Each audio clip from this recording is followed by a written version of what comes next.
Hello and welcome to this new episode of Daughters of Narcissistic Mothers podcast. Today, I want to speak to the 8 keys to break the cycle of maternal narcissism when you become a mother yourself. And stay tuned till the very end, because at the very, very end, I'm going to give you an extra little one, an extra key that I think is the one that makes the difference completely. So yeah, I'm gonna leave that for the end. So to give a proper introduction to this episode, I want to say that a couple of weeks ago, I received a request by a wonderful woman in the audience for an episode on parenting, and she was open to me reading her email to you in this episode, which I want to say I totally appreciate, because it's a big help for everyone to understand the request. But I also want to add, it's absolutely anonymous and also not necessary. So if you feel like sending me your questions or your shares, I want to let you know that I do not automatically go on and share them in the episode unless you are okay with it. And if you're not, I totally understand. So I wanted to say this to keep this container absolutely safe. And at the same time, I super appreciate how this lovely lady allowed me to share her email. So before I get into the topic, I'm going to read it to you. Here it goes. So that's the email. Firstly, I just want to say thank you for your podcast. I think you're absolutely amazing and have listened to every episode you've released. I've had a request for a topic for some time, but was unsure whether to send it to you or not. But I realized this morning that there may be other women feeling the same as me who it could help. And I want to put in brackets here, yes to that. As I often say here, every question and share helps not only you, but also gives voice to those that don't yet feel comfortable doing so. It is so important and appreciated, so thank you. Okay, I'm going to continue with the email. The topic I'd really like help with is how you develop as a mother yourself when you have experienced a narcissistic mother. I only had the light bulb moment of realizing my mother was narcissistic when I became a mother myself. Although I knew there were lots of things about my childhood and teenage years that made me feel sad, I didn't identify it correctly until I had my own child. I have good boundaries with her now myself, purely as a result of your podcast. But the thing I struggle with the most is being terrified of repeating the behaviour with my own child and making him feel the way I felt as a little girl. I'm not a narcissistic person, but occasionally if I am feeling overwhelmed, I snap at him. It's like sometimes I hear my mother coming out of my mouth, and I absolutely hate that. I always make sure to apologize and repair with him, but it leaves me feeling hugely guilty and upset. I am a very different mother to the mother she was to me, and ironically she is a much better grandmother to him than she was mother to me, but I'm absolutely terrified of repeating the cycle. It would be so useful to have an episode talking about how you separate your own practices approach as a mother from the narcissistic mothering that was modeled to you. I appreciate that you must get loads of requests and understand if this is not possible, but I thought I would ask. That was the email. And thank you again for doing so. Thank you for asking and sending this request. I want to respond for a moment to that last line as well, the one where you say, if it's not possible, you understand. I will always do my best to respond to all the emails I get. This is something that is very important to me. It's a really strong intention of mine. And to address the requests in the podcast when that is required, when that is asked. Sometimes it may be an entire episode, like in this case, or it can be a topic within a topic, but my intention is never to ignore any of you reaching out.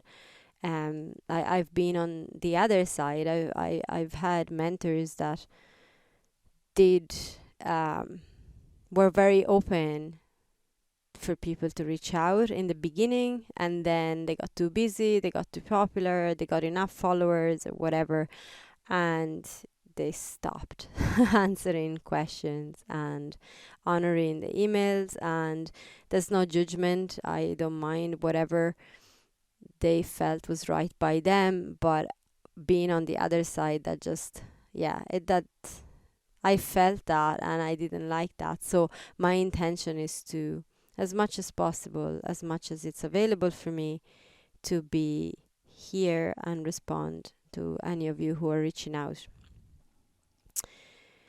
So with that said, let's get to the episode. This topic is really close to my heart, and I'm going to share why in a minute. Parenting is one of the areas in life, along with long-term intimate relating, where we can get the most challenged, but also where the biggest opportunities for growth lie. And I really believe that to my very core. Yet it needs to be approached with as much awareness as possible, because as parents, we are responsible for this human and his or her precious heart.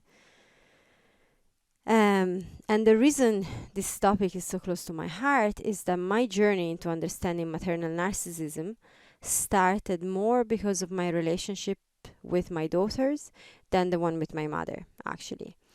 And that is because even without knowing my mother was a narcissist, I still didn't want to be like her as a mother. I knew how much I had suffered as a child, and I didn't want my children to ever go through the same. I was determined to be different from my mother as a mother myself. But good intentions only brought me so far. Superficially, it looked as if I was succeeding, that I was being a different mother. I was doing things differently, or I felt I was doing things differently from what my mother did. Yet my daughter's behavior was off, especially with my eldest daughter, and I couldn't understand why. I couldn't connect with her or with both of them as much as I wanted to, and I felt hurt and rejected every time, especially with my eldest daughter. And I'm gonna asterisk that for a moment. There is a few years between my daughters, and a lot of my awareness and inner work came into fruition with my second child. So it's not that I have favorites at all. But the reason I'm speaking about my eldest specifically is because she took the worst of me in the first few years of her life. And so more work needed to be done to heal that relationship, and I had to own a lot up to her. So that's why you'll hear me talking especially about her. I wanted to say that. So when she shut me out, I felt the hurt and I felt the rejection, and I felt she should understand how I felt and that she should behave better. Which, even saying it out loud, it's horrendous. This came from thinking that after all, I was so much better than my mother, and still she didn't get me. So what the hell, there must have been something wrong with her. I used to say things such as, this is nothing compared to what I've been through. Can't you not see that? I'm doing for you what my mother has never done for me. So appreciate it, like forcing her, wanting her to appreciate. And all of that was wrapped up in a lot of frustration. As you can well imagine, this was not working at all. And I had to go deep. I really had to go deep on that, because I really wanted that relationship to work. So going deeper, I realized that beneath all of the entitlement that I felt with my daughter, that entitlement that came out when I wanted her to get me, instead of me getting her, I wanted her to get me. That's entitlement. And that is a narcissistic trait. That is a narcissistic behavior. So I was repeating the patterns, even if I was doing it wrapped up in a different paper. The gift I was given was the same. So underneath the entitlement, I found so much grief and shame.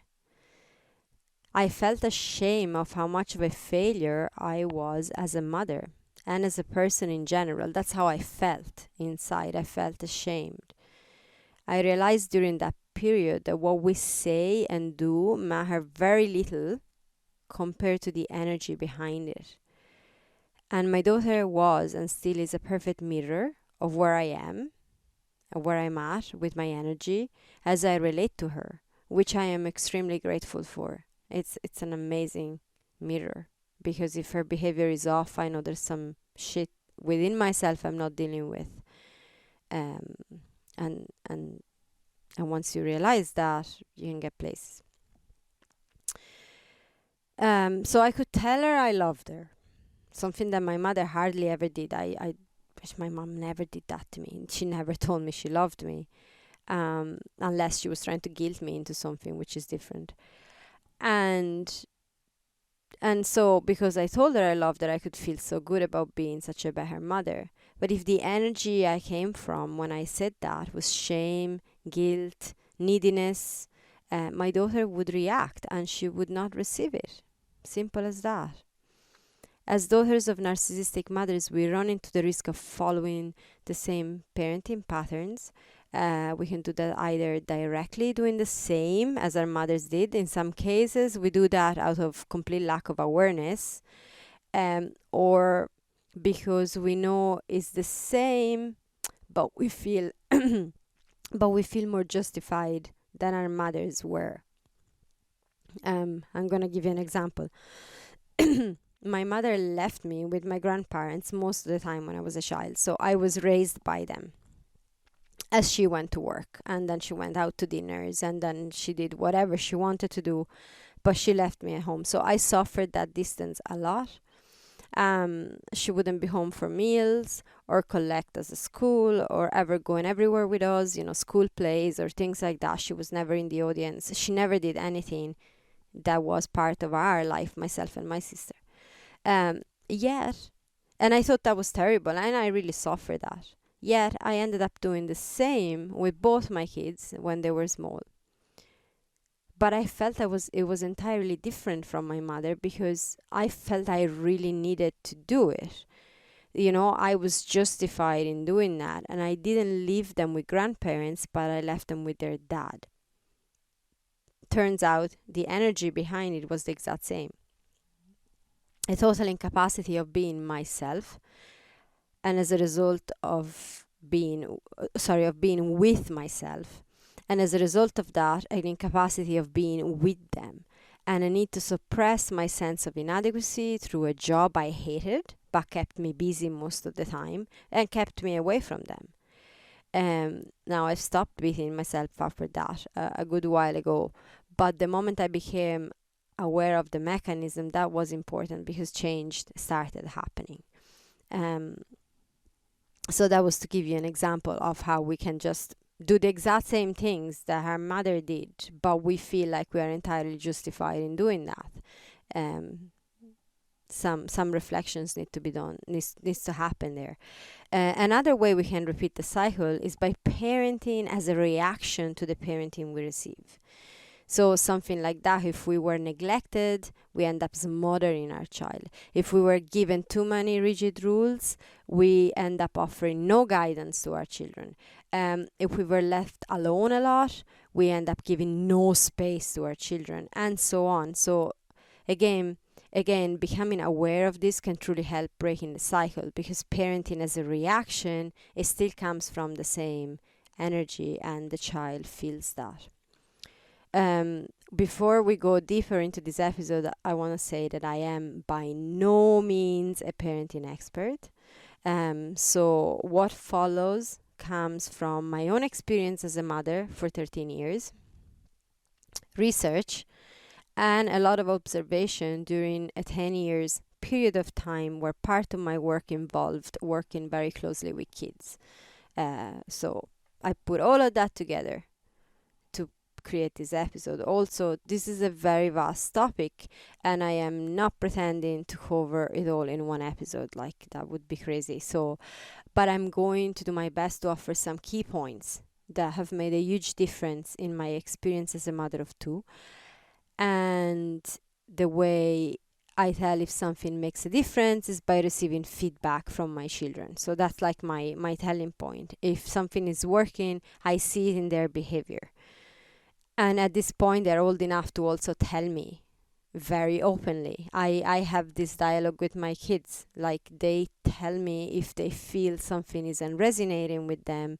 They ask why I do things in a certain way if they're not in agreement with it, and we have an open dialogue. So their behavior is always a mirror of my energy, and I really love that. So what I want to say about this episode, as always, is take what feels resonates with you and leave the rest.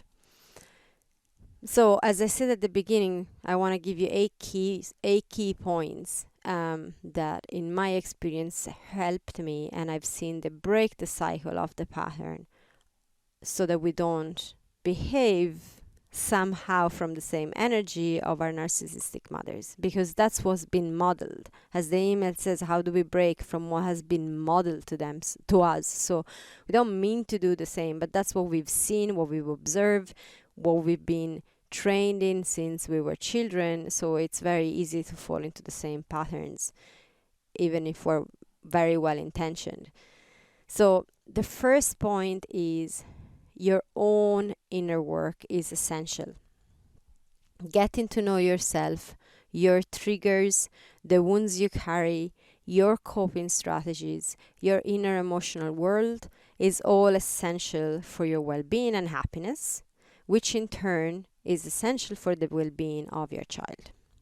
When you're stressed and unhappy, you become emotionally unavailable for your child. When you're disconnected from yourself, so even if you're physically there, but you're disconnected from yourself, your child can't feel you, can't feel the connection with you. You're unavailable. And that is not good. Also, there's to remember that children tend to take the responsibility. So if you're emotionally unavailable, unhappy, and stressed out all the time, they automatically think it's their fault, because they can't fault the parents.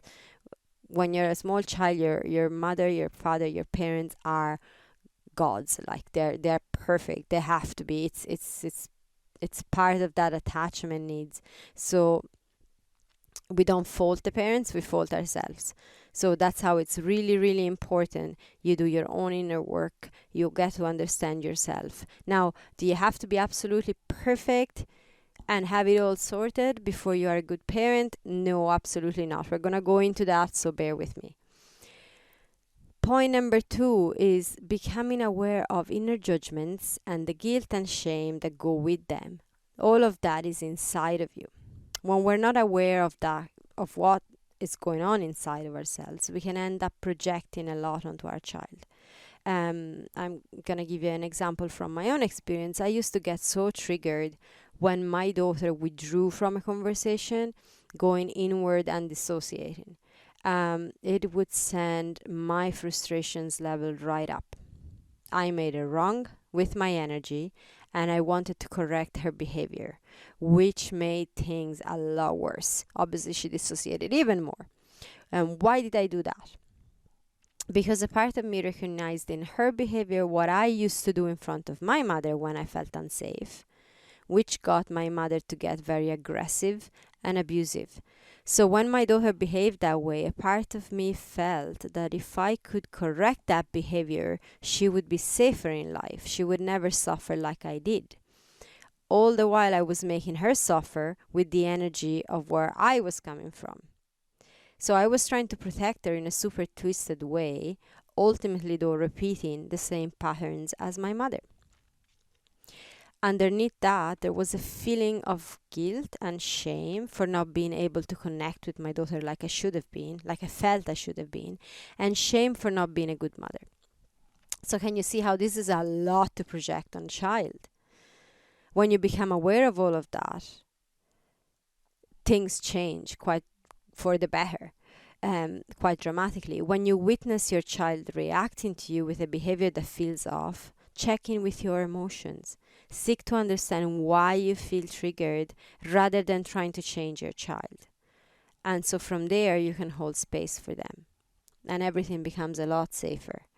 My daughter started opening so easily after that. After I realized that, and after I started questioning myself, my own triggers, inquiring within, and from that point on, I could hold space for her in a completely different way. The third point is that your child behavior is not right or wrong. It is simply a manifestation of emotions they don't yet know how to deal with or have words for. So punishing a behavior, giving them time out, shouting, criticizing, joking at their expense is only going to increase the disconnection with themselves and the disconnection that you feel from your child. So be there for them, fully present, and let them know it is okay to feel how they feel, and lovingly ask, why is that? So the same way you've heard me saying in this podcast, lovingly ask yourself why you're reacting in a certain way. Why is it that you're feeling? Not because you're trying to fix your feelings or fix what your experience is, but because by asking that you get to know yourself better. The same process works with your child. So if your child is going through a behavior that you're like, what is happening? This is like super off as a behavior. Rather than trying to fix that, sit with them and open up to understand them by asking gently, why are you reacting this way? It's okay to react this way. It's okay to feel whatever it is you're feeling. I'm just wanting to know why. I'm trying to understand you, like from that loving place rather than fixing. Point number 4, your child doesn't need you to be perfect. Just so here we connect to what I was saying earlier. Your child doesn't need you to be perfect. That's really important. They need you to be there for them and to own up when you mess up, which can happen because you're human. We all do. Don't be afraid to apologize without trying to justify, because there's no need to justify. When you own up, just apologize. I've messed up. I behaved such and such. I forgot myself in that moment. I raised my voice. I'm sorry. There's no justification for that. I am just simply sorry.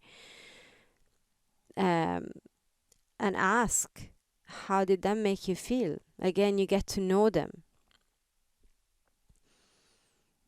You get to understand their inner experience, and they feel safe with you. A narcissistic mother is never wrong, and she for sure never apologizes unless it's part of a manipulation to get what she wants. So she doesn't truly mean it even when she does. So when you apologize, when you own up, your child becomes safe and safer to be around you. When I was a toddler, I'm going to give you this little bit of my experience. My mother kept me in timeout. It happened once. I was told, because I can't fully remember this. I was very small. But she kept me in timeout, seated on a chair for ages, because I did something. Again, I don't remember what it was, but it was something I should not have done. And I did not want to apologize. And she made sure to tell me this story again and again to underline my innate stubbornness, because it took a long time for me to get off that chair. I don't even know to this day if I actually did apologize in the end, or if I just said it just to get the hell off that chair, possibly. But what I know is that I'm 39 now, and I've yet to hear my mother say the words, I'm sorry, once. Okay? I've never heard her apologize once. And I have often said, and I still think that, I feel that despite all I've been through where my mother is involved, if she could just see it and admit it and apologize once, it would actually make things an awful lot better. And she never did, and I don't think she's going to. I learned in the meantime that you can't be waiting for a narcissistic mother to come around in order to be happy, or you'll be waiting for a very, very long time. So I don't care whether she apologizes or not. But that was really important information for my own relationship with my own children. So that's why I'm saying to you, you don't need to be perfect, but when you own it to your child and you apologize, it makes a massive difference. And also don't forget that what you do not model yourself, you can't expect from your child. My mother could keep me seated on that chair for days, but she's never said sorry to me, so how am I supposed to say sorry to her?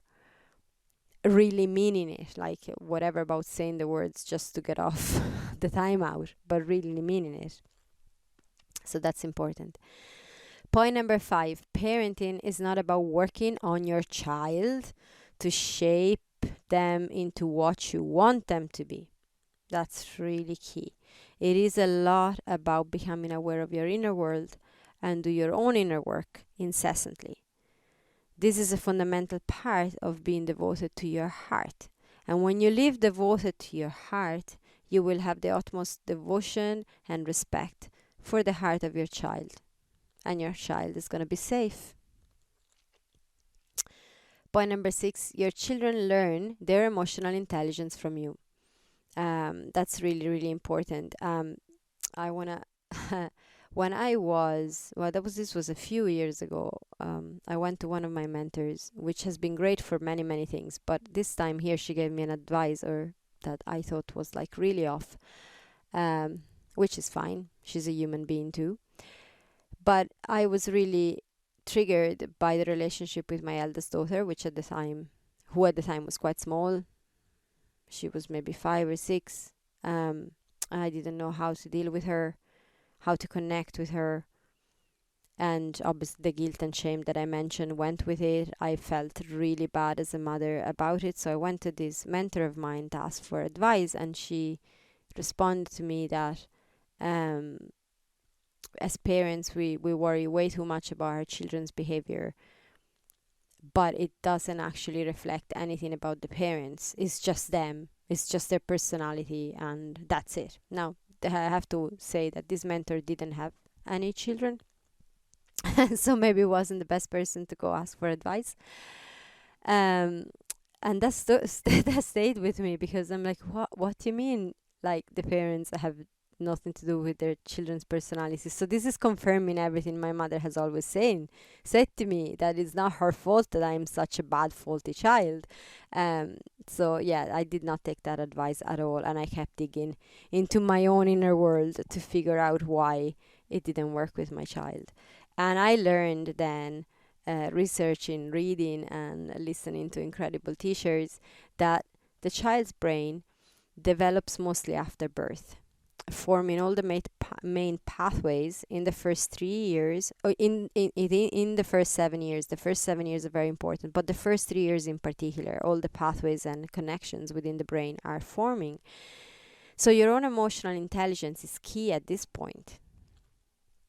As I mentioned, you can't expect what you haven't modeled.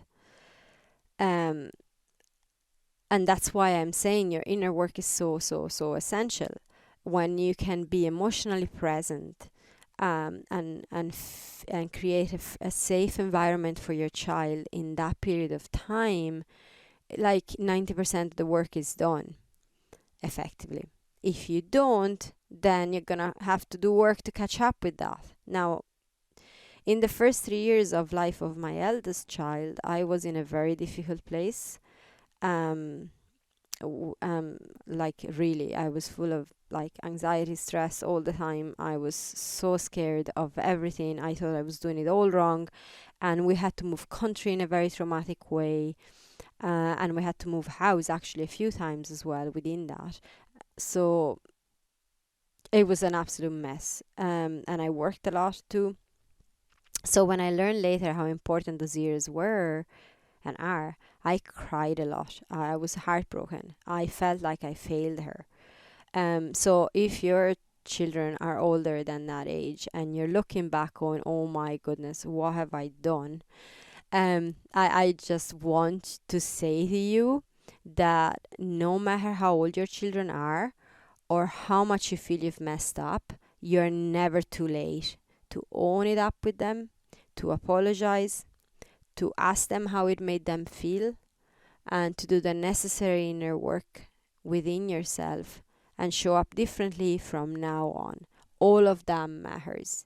I know I did that with my daughter. I genuinely did all of that, and the change has been incredible, like amazing. So if you're looking back, there's no point in beating yourself up for what you weren't aware of. You were doing your absolute best in that moment, as you are doing your absolute best in every moment. with the awareness you have in that moment. I mean, we can't do more than that. So don't beat yourself up for the past, but you can always shift it from this point on. Own up, apologize, inquire gently with your child. How did that make you feel?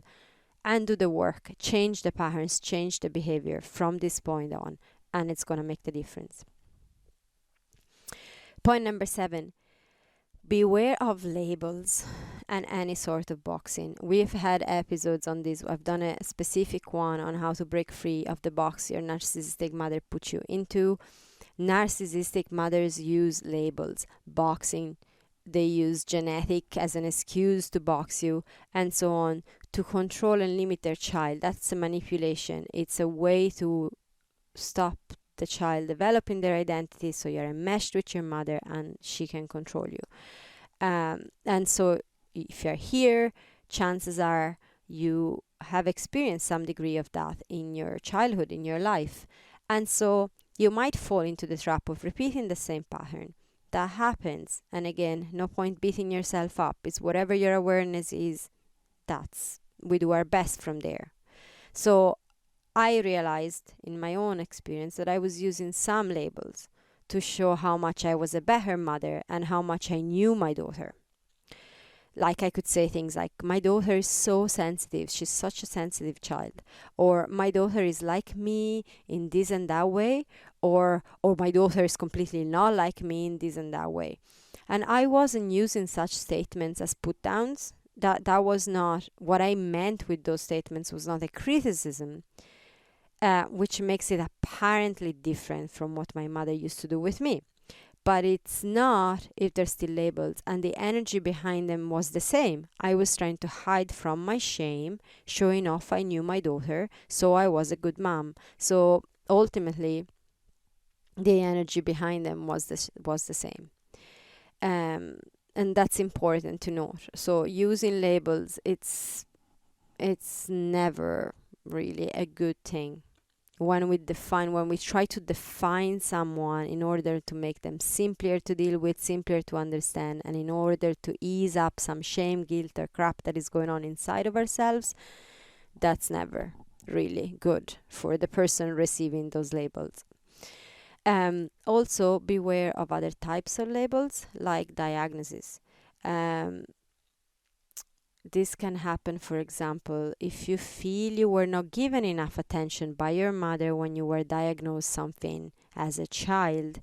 A reaction can be to be subconsciously eager to place such labels on your own child to show how much more caring than your mother you are.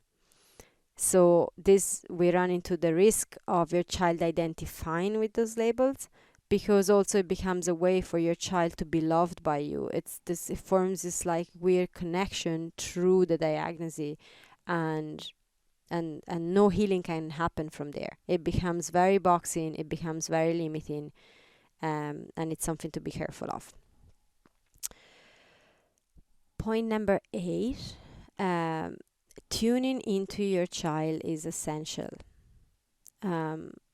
A narcissistic mother is never tuned in with her child because she's constantly self-absorbed. She's actually not even tuned into herself because she's trying to block all the shame and bad feelings that, well, not bad because there aren't such things as bad feelings, but emotions that would be too intense for her to deal with. She's completely blocked all of that because of her own wounds, because of her own trauma. So she's not tuned into herself, but she's definitely not tuning into her child. It's all about projection. It's all about her needs. It's all about what she wants. She doesn't care what the child needs or wants. So attunement is something that you haven't received, as in your mother was never tuned into you. And so that can be a little bit tricky, but it is something that can be relearned and practiced. I had to relearn and practice that because I really didn't know how to do that fully. I knew how to do it to an extent, but not fully. So start by reconnecting with your own inner world. Tune into it. Tune in with yourself, with what's real underneath the surface chatter. By doing this, you can tune into your child and their true needs rather than what you might be projecting on them. For example, you might say something like, and don't take this personal, I want to give some examples to make it clear, but if that is something that is indeed happening to you, I'm not judging you. I've done this a million times and I still fall into that trap sometimes, so there's no judgment. That's just what we're doing when we're trying to do our best. So you could say something like, my child needs me all the time. And the challenge in here is it really true? Or is that your projection? Maybe you felt like you needed your mother all the time because she was not there for you. And now you're projecting your need onto your child, for your child to need you all the time. And you show up as a great mother. So you see how you can risk not tuning into what your child really needs, but you're actually just projecting what's happening within you onto your child. Or you could say, for example, my child is very awkward around people, or is very shy, or whatever, when it's not your child, but you who feels uncomfortable with people. So this is a projection of you that can risk to become a label for your child. So like that, when we make statements, or when we're thinking we know our children really, really well, are we really tuning into their needs, or are we just projecting a lot? Again, no judgment here. This happens. It's just important to bring your awareness to it. Tuning into your child beyond all the filters of your own experiences and wounds is absolutely essential for your child being able to develop their own identity and become autonomous as an adult, which is what we need to do as parents. Our goal is to have our children being autonomous, self-loving, self-respecting, and also respecting of others, human beings. So that's what we're striving for. So I could go on more on this topic, and if you feel like sharing your experience with me, or if you have questions both about aspects I touched on or ones I didn't include, please reach out. As you know, always my email is in the description of this episode, so you can reach out with your experiences and with your questions. And if I haven't mentioned something that you feel is very relevant, please let me know, and I'm going to make sure I add it into another episode. So the last thing I want to say, I said at the beginning of the episode that there's something that for me is an absolute key. All these points I've made are really, really, truly important, and they're all points that is worth stopping for a moment, reflecting, maybe listening to this again, journal about this, journal about each point, see how you're behaving, feel into your own experience with your children. But there's one thing that is absolute key, that is the key above all others, and it's a key sign that you're not repeating the same cycle of patterns as your mother. And that key sign is that you're here today listening to this. This means you're questioning yourself as a mother, and not questioning yourself because because of your lack of confidence, or because of shame or guilt. Not because of that, but because you want to be a better mother. You are showing, by doing that, you're showing the amazing love you have for your child or children, and you're here to be not just a better mother, but ultimately the best version of yourself each day, which includes being a better mother. It's about always expanding and always improving, not to fix yourself because you're faulty or broken, but because this is the part of being devoted to your life, to your well-being, to happiness, devoted to your heart. And being devoted to your heart means being devoted to the heart of others, and your child is one of those people. So a narcissistic mother is never wrong or humble. She never puts her own behavior in question.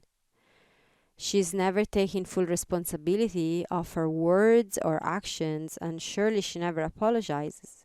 So being here and doing that, being humble, wanting to improve, wanting to grow, wanting to heal, recognizing that there's something that you could do better with your child, recognizing when you've messed up and owning up to it, that's a very clear statement to yourself that you are indeed breaking the cycle of pain that you have seen in your family growing up.